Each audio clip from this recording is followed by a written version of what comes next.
Welcome to Behind the Byline. I'm Savani. And I'm Sabine. We're the co-founders of Hidden Compass, and we're here with storyteller Maud Rowell, who wrote Into the Shimmering Void, our quest story for autumn 2022. Maud's story challenges our notions of who can be an explorer and who should be celebrated by introducing us to an extraordinary world traveler named James Holman. Maud, thank you so much for joining us. Thank you so much for having me. It's a real pleasure to be here. So you and James Holman have a lot in common. Can you tell us about what you share with him and how his story has influenced yours? Yeah, of course. So, for people who are new to this, James Holman was an explorer. He went blind out of the blue really suddenly, which is the same as my experience with sight loss. We were both young adults, and he had a lot of the same passions as I had. He loved writing, he loved poetry, he loved travel, he loved, learning as much as he could about loads of different things. Um, and lots of hobbies that I think people often associate with vision and being able to engage with them in a visual way. And so it was really amazing for me to see a person from history, especially because he was from history, before all the technology that helps me in my daily life today was even, being dreamed about, or maybe it was being dreamed about, but it definitely wasn't real.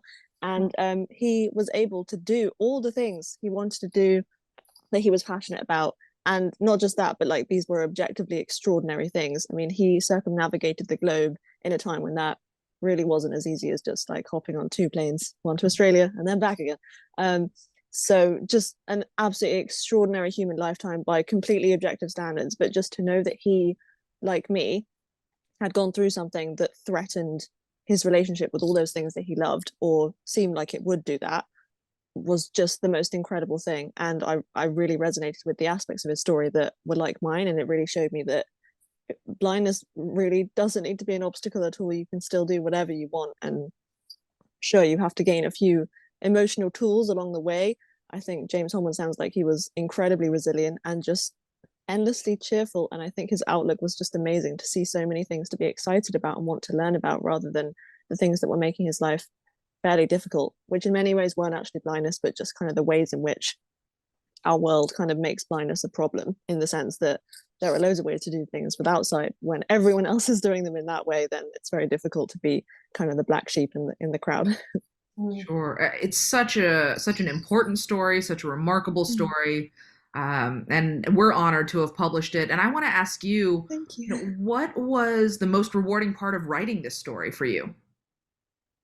Yeah. Well, I think the whole experience has just been really, really great. I mean, one thing that I have found really rewarding is just working with Hidden Compass has been really amazing. I think especially, and I mean, Hidden Compass talk about this a lot in their kind of mission statement, but in an era where basically everyone can write anything and put it out there.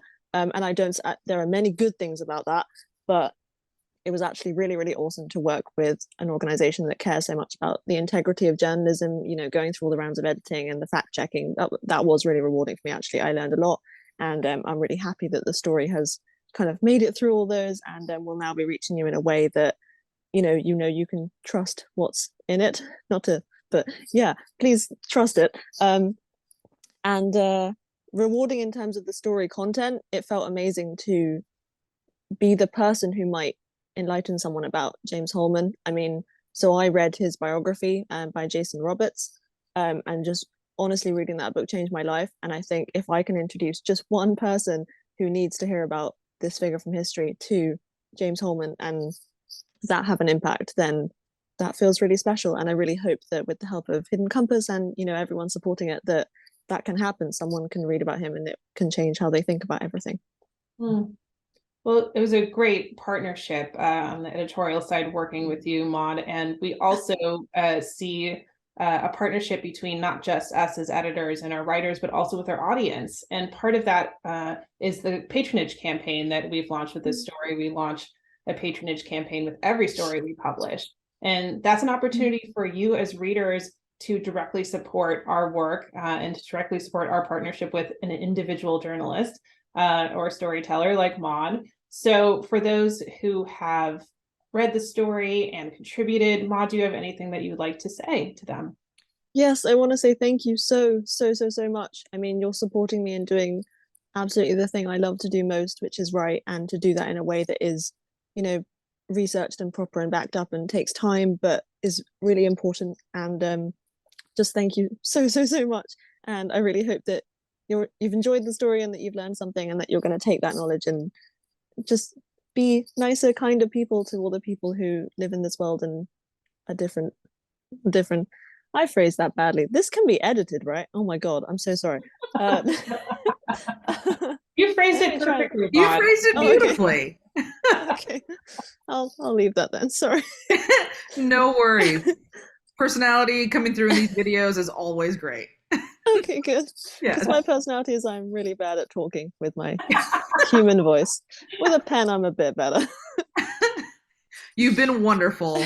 And to everybody who is watching, go read this story, contribute to the patronage campaign, support the work that Maud is doing, that we are doing, and enjoy it, because it is a beautiful story and it should be read. So with that, we'll let you get back to your day, and thank you so much for joining us, Maud. Thank you so much. It's been such a pleasure. Likewise. Thank you. Bye, everybody.